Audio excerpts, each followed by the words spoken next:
you're alluding to the same thing I said about how we keep repeating the same old patterns. We keep coming across the same thing, and until we learn the lesson around that, we can't. Sarah Joy Lendon, welcome to the show. Hello, thank you for having me. I feel very honoured to be here, actually, because not that I know much about your backstory, but the little bit that I know, I'm super inspired by. So thank you for having me.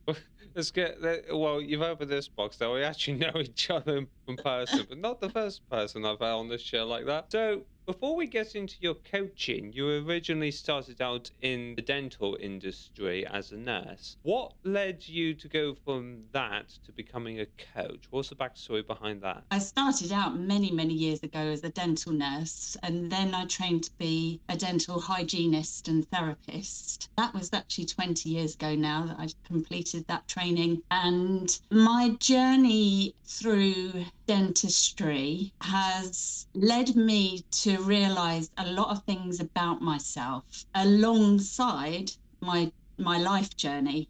So the two together have led me to learn a lot about myself, and that then caused me to sort of delve into the world of personal development and my desire to help people on a much deeper level. So I started up something called the Virtual Hygienist, which was my kind of foray into the online world and kind of coaching away from the dental surgery. And through that journey, my personal journey, I've just gone on and on to keep kind of studying, learning more about myself, and then realizing actually I want to help others with what I've learned. Was there anything about the dental industry that made you go, actually, that not for me anymore? Was it just kind of a natural evolution with you being in there for so long that made you pivot towards coaching in general? Because from what you were sharing about your dental therapy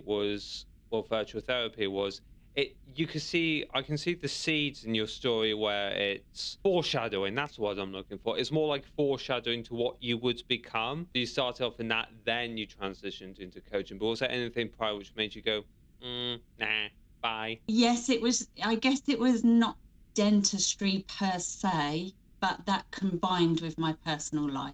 So the overall trigger for me to move towards coaching or towards less clinical dentistry and more alternative ways of reaching people around dental education was twofold. One, I think the clinical environment is not very conducive to people receiving information about their dental health. There's a lot of anxiety that comes with the dental surgery, the dental setting, having treatment. I mean, who can remember what's going on when you're laid back with your mouth wide open?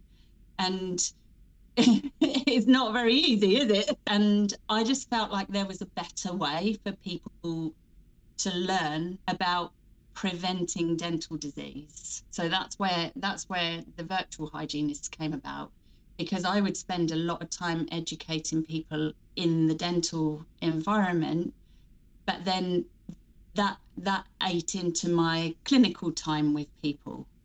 So, and it made me realize that there was a big need for a different way to educate people, and that would help within the profession because it frees up our time to focus more on the clinical work, but also it enables and empowers our patients to actually look after their own dental health, because essentially dental disease is completely preventable, and there's also a massive link between the health of your mouth and your general health as well. So that's what I like to work with people on. And so there was that kind of practical element within the dental surgery, but then alongside with what was going on in my personal life, I couldn't spare the clinical hours. It didn't fit in around my children and their needs and just basically being there for them. And so I needed to find another way to support my life and my children. And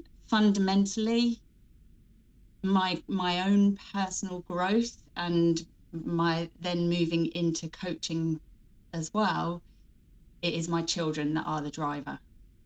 So yeah, they drive me to be a better person, and they drive my desire to find a different way of providing for them. So would you say that you becoming a coach, not instead of a virtual therapist, resolves that clash where you've got your professional life clashing with your personal life and you're able to find a way around all your problems essentially? I wouldn't say it's a way around all my problems. I would love if there was a magic wand for that.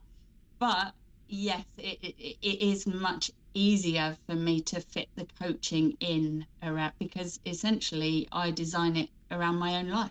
I fit, I'm in charge of my hours. I'm in charge of who I take on, when I take them on, when I do my work. Whereas obviously if you're working in a dental setting, you're very governed by the hours that we need to provide the treatment for people. So yeah. Yeah, I can relate with you've got to, your hours are kind of controlled by your employer, because I find now in my current job where it's like, oh, you got to be here, and it's all up in the air. Good luck. And it's like,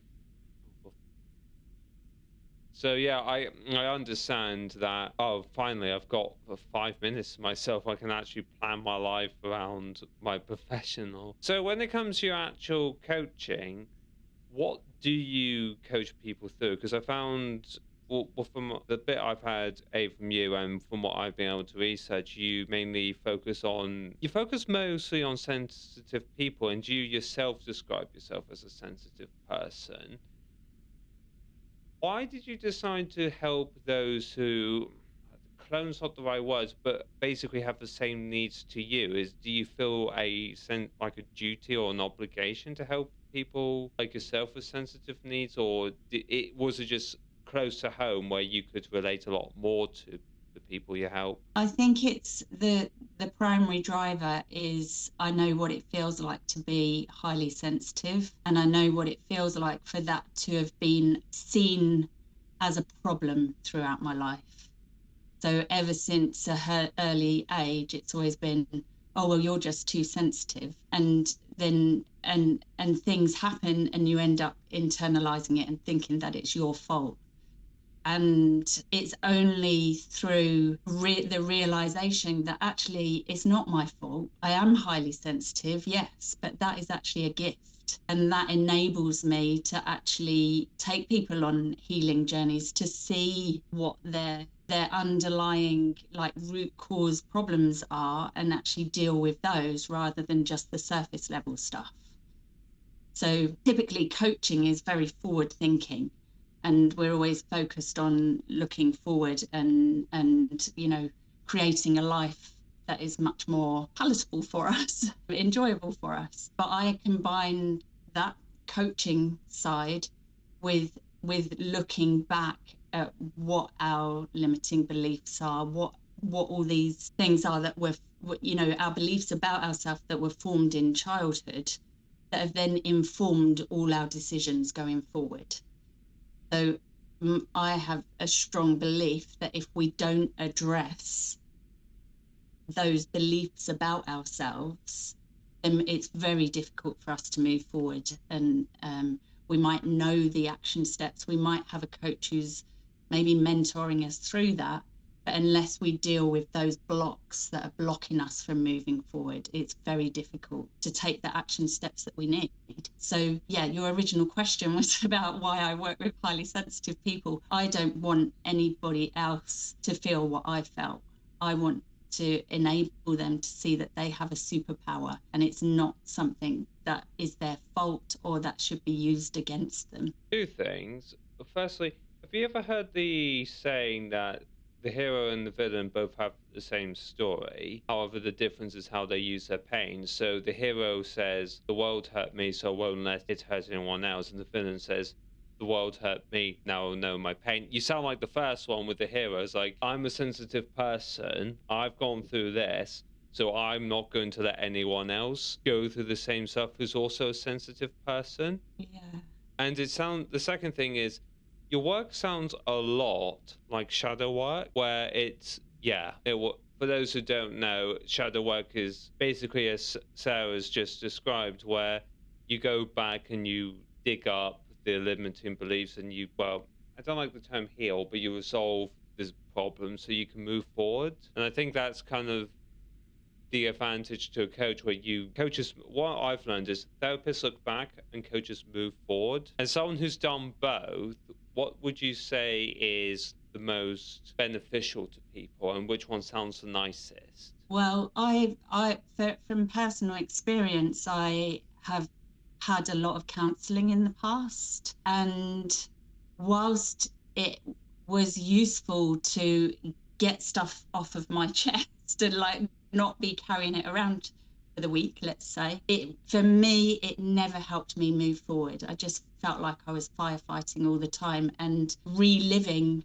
a lot of the traumas, but never really resolving them, never moving forward from them. So for me, counselling had very limited benefit, and I didn't feel better for it. So, and that's what then made me move on to, well, there must be another way. There must be something else. There must be something. There must be a way for me to feel better and not keep experiencing these same things over and over again. Because again, I'm a firm believer that we keep facing the same challenges until we see the meaning behind it. And once we see that and we deal with that, then we move forward. And if we don't see the lesson, then we never move forward, and the challenges become more and more challenging until eventually you're forced to take action. So the sooner that we can get to the root of something, the easier it is to deal with it and move forward. And with counselling, I just never felt that momentum of moving forward. Whereas, like you say, with coaching and with, I know you said you don't necessarily like to use the word healing. I personally do like that word. I think there is a lot of things that need to be healed within us before we can move forward. I can relate to the counselling when you brought that up in the therapy, because I've done both. But the problem is, there's a perfect term for this called rumination, where you don't resolve the problem, you kind of just relive what you've been through over and over and over again. And you can run into this problem with coaching, but it's more like the same issue with therapy, where you end up with the same therapist for 7 years thinking you're getting better, but in reality you're just you're dancing with the past.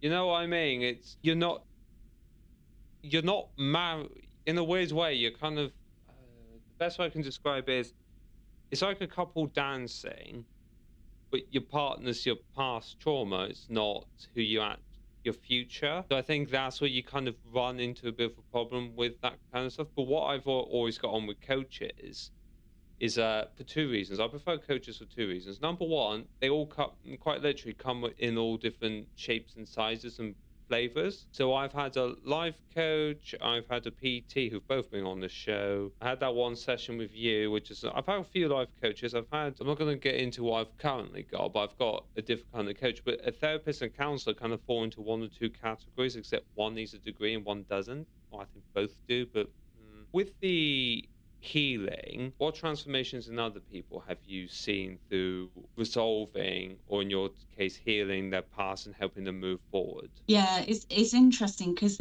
I've got one client, and she said after one session, from 7 years of working with a therapist, I've had the biggest transformation in this one session. So that was like the biggest compliment.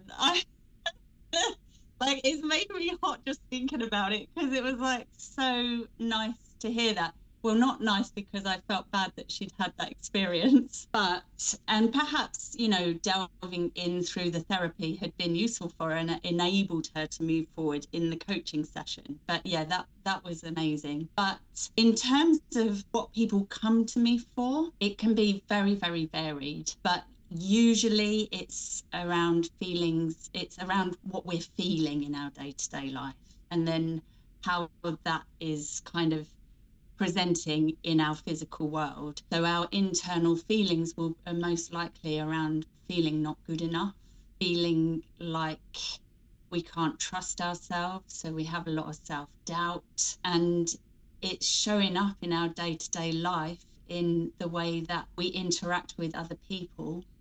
And the kind of the relationships that we choose for ourselves, we can end up in a lot of toxic relationships, whether that be personal relationships, work relationships. Once we start dealing with ourselves, those external factors change. Either it means we walk away from things, or it means we change so much that the situation is no longer toxic. So, for example, I've got a client at the moment who came to me, and she was deeply upset about her work and in tears, feeling like she just needed to leave and to do something different. But since working together, it's very evident that she actually loves her work, and it wasn't a change in her job that was required. It was a change from within that allowed her to enjoy her work. So it's I work with things very much internally, and then what changes on the outside will happen kind of naturally from the internal change. Have you ever heard of Carl Jung's thing where it's related to the internal thing and what we said earlier about the shadow work, where people are reflections of you, which there's just one little thing. There's one thing which keeps cropping up in my life, which for some reason I keep attracting people who smoke, but I've never smoked in my life, so that's a bit. But typically, that's kind of an exception. But typically, you'll attract people who are a lot similar to you until you go sort that out in some regard. But I think it's one thing. I was speaking to someone about this earlier. It's the self-awareness. It's not just what to do about it, it's that realization of, oh, these people are a lot like me. But do you ever find, this is something I've noticed recently, is that you don't realize it until you stepped out of the situation. So at my current day job, there's people, I like my co-workers, don't get me wrong, but one thing I will say is when I get into conversations, I get very absorbed into not the mannerisms, but I get very absorbed. And it's not until I walk away I thought, why the hell did I stay in that conversation? Have you noticed that with some of your clients and yourself, where you don't realize it until you've literally stepped outside? And then it's like the crabs in the bucket thing, except the crabs aren't actually pulling you in. The crabs are so entertaining, the other crabs don't want to leave. You understand where I'm going with this metaphor. It's like, they're not like, no, you can't get back down there. Why are you trying to leave? We'll shuffle it out. So no, the party's so good where the crab won't realize until it actually leaves the bucket. Yeah, I think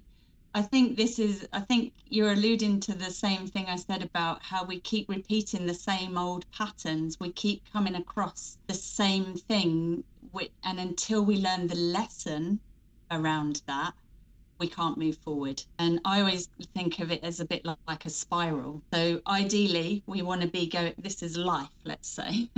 We want to be going up the spiral in our life. But sometimes we hit a block and we stop going up. We just start going around the same loop over and over again. And until we unblock whatever it is that's keeping us stuck on that loop, we can't move forward. And sometimes the blockage has to get so bad that it pushes you down the loop or down the spiral. And that's what we kind of want to avoid if we can, because once we start going down the spiral, we end up, we can go into depression and such like.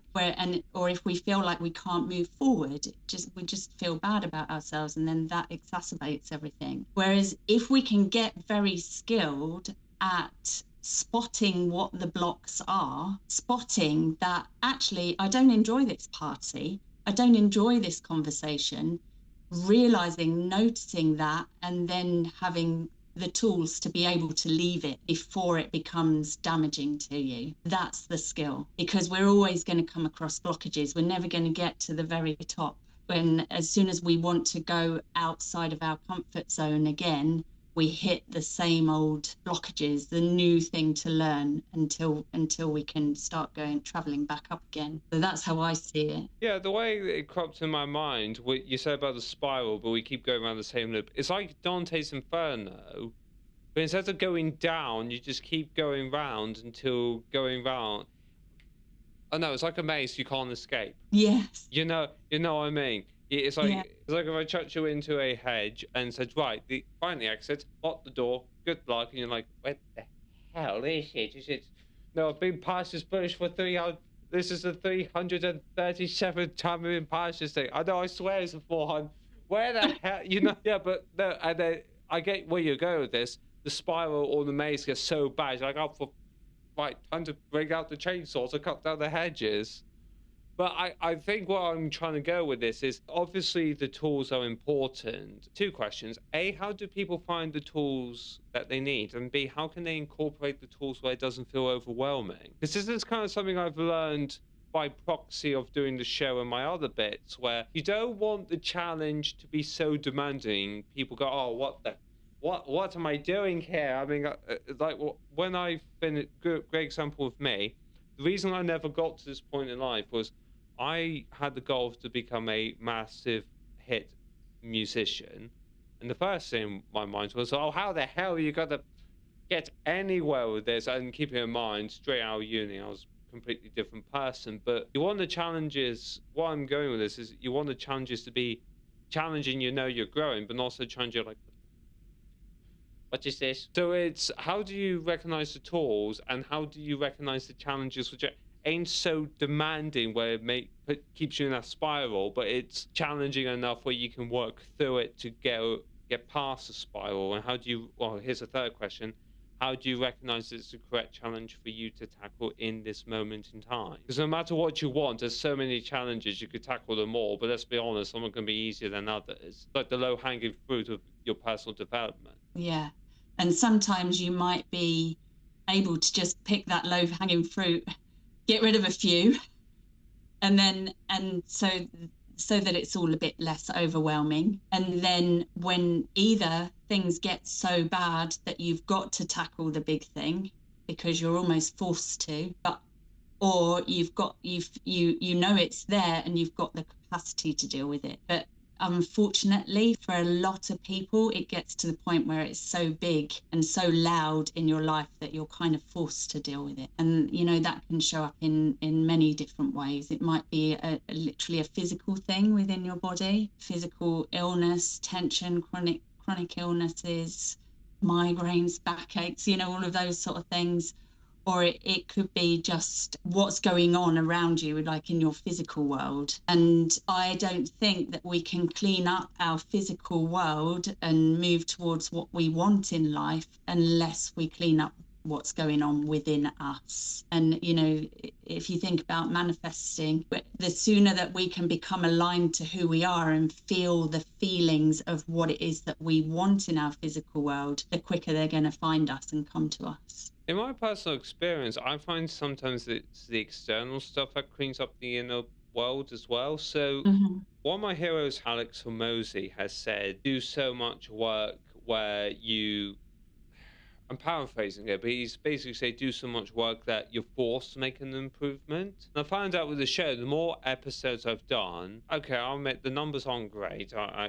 And I've had one-hit wonder, I'll admit, but the more of the show I've done, the more I've realized there's a lot more work to do and more I've come to, I can't find a better word for this, accept that. But I think this is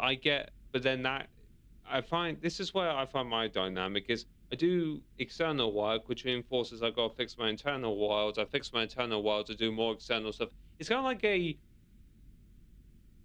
it's like two hungry predators, but there's each throwing each other their dinner. So you have a piece of this, you have a piece of this, you have a piece of this, and they eat that bit and they eat some of their own food, they chuck a bit back, and it's kind of like one feeds the other. But the point is that you actually started. So we're not all going to be a success right from the start.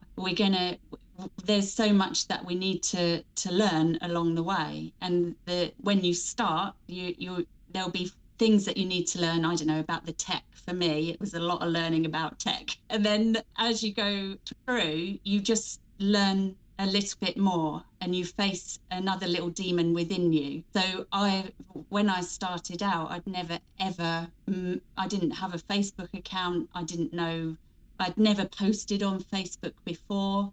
So I had to learn how to do that. And then I had to face the demons within me that didn't want to be seen. And then you get to the point where, you don't care. And you can just go on a live, or you can just take a photo of you and put it on, and it doesn't matter if you mess it up. And because along the way you've learnt the technicalities, but you've also faced the demons within you. And it's like every time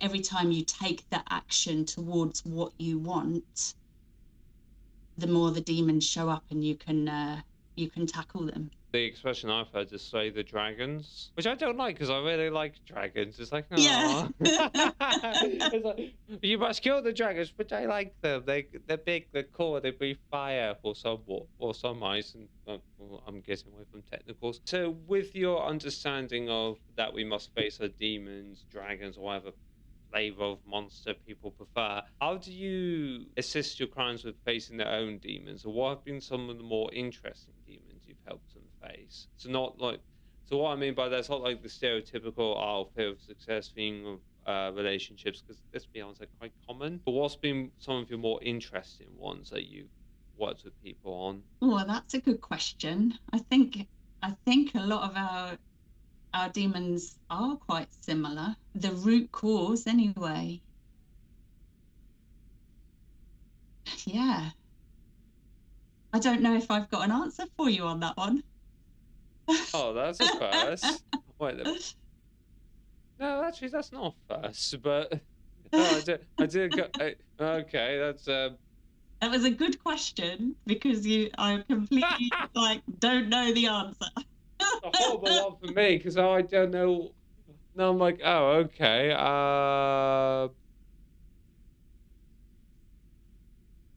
Yeah, I've derailed this train. Whoops.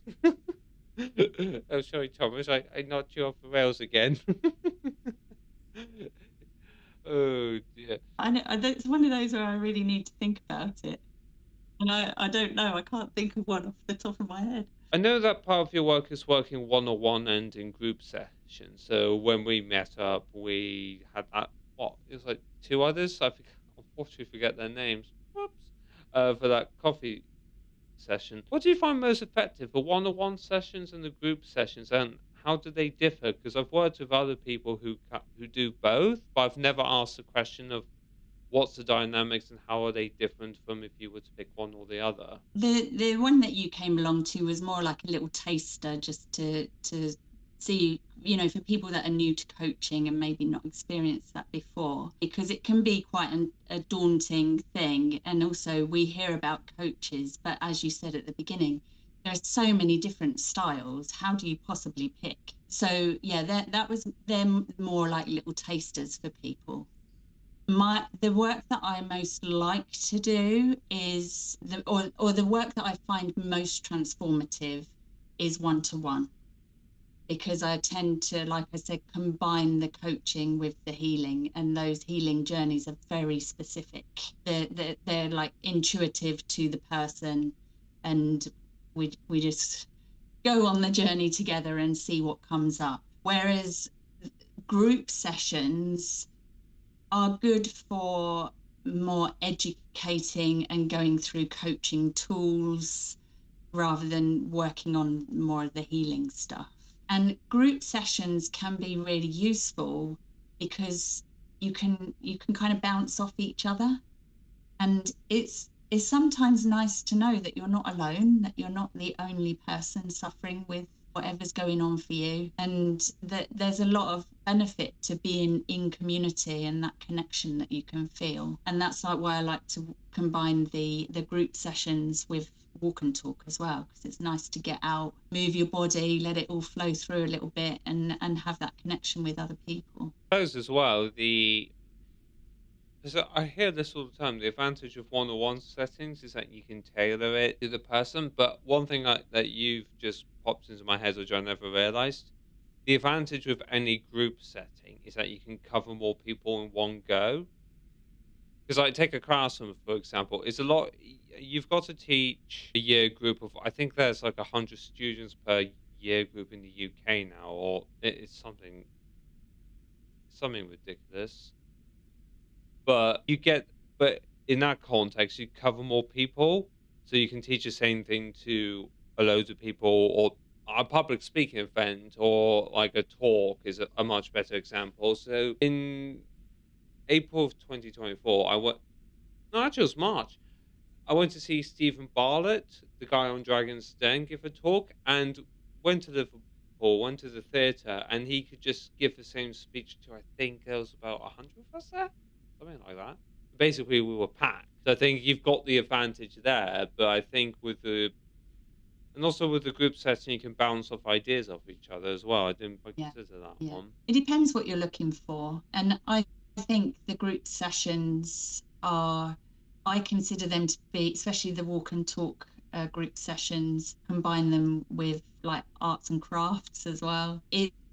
They're they're like lighter options. It doesn't feel too heavy with you of having a taste of what having a life coach might be like.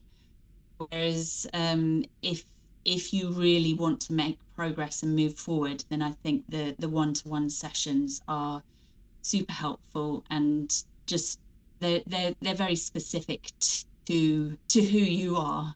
So you get a much more bespoke service, and through that you get the deeper transformation, essentially. One last question. What would you say to people who are very reluctant to actually face their own demons, dragons, or very reluctant to face their monsters and go and actually make improvements towards their life? Because as we were talking, and I had this conversation earlier with someone else, there are vices that you can undertake to numb the pain that you're going through. So when I was younger, to use me for example, gaming was a big one. But as time has evolved, ironically for me, is caffeine and Pepsi.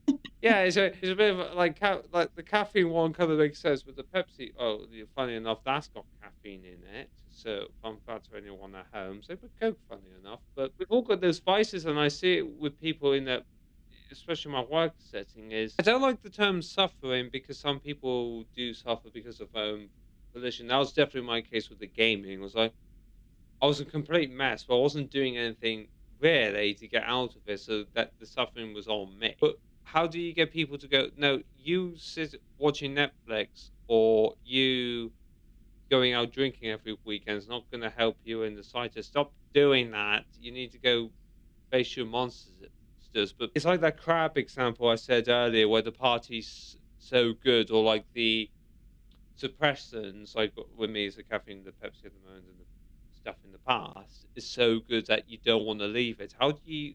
What advice would you give to people who aren't who I think it, go on? I think it's really important to know what your why is. So until you have a reason to change, usually people don't. They don't just change because, I don't know, that if they're not feeling any discomfort from what they're doing, then they'll carry on doing that. Whereas if you can see that your behavior is having an effect either on yourself and preventing you from moving towards a goal that you really want, or it's having an impact on somebody else in your life, then that can be the trigger to make the change. But it has to come from within. You can't force somebody else. Like, I quite often have people come to me and say, oh, my partner is really sensitive and they need your help. Well, that that's they it's not the partner telling them that they need help that's going to get them the help. They need to know that from within, and that otherwise you're not going to be motivated to move away from that comfort zone. So sometimes it means that things get so bad that you do something, or you don't, and you just stay in the bad stuff. Or it can be like, I had a combination of that plus the motivation of my children. I can't carry on like this because I want my children to be well. So that there sometimes, like I say, it can be a multitude of things that means that you seek out help, but it has to come from within. And connecting to that why is really, really important, I think. Just to digress a little, you reminded something that my whole life coach once wrote in a blog where he'll get, I don't know whether he still gets it, but at the time he'd get it where once a month he'd have someone reach out, hey, can you help this person out? He says, yeah, I'm happy to help. But the problem is they've got to come to me Mm. because my current day job, everyone gets referred to us. And here's the thing, they don't want the help. Yeah. They haven't come to us, and the unfortunate part is the ones who come to us for the help, we have to say, "No, you have to go somewhere else, sorry." Yeah, it's unfortunate. Sarah Joy Lendon, everyone. What have you got plans for the rest of 2026? So I'm actually going to be starting a new program for 2026. I'm not 100% sure exactly what it looks like just yet, but it will be a group program, but there will be elements of one-to-one coaching within that as well, because I think the one-to-one stuff is actually really important, because I want my clients to have the best 2026 that they possibly can, and that's what my program will be around. If you enjoyed this episode with Sarah Joy Lendon, then you will also enjoy these episodes with Crystal Field and Thomas Skitorka right here and here. Also, make sure that you check out the clips and shorts right here as well.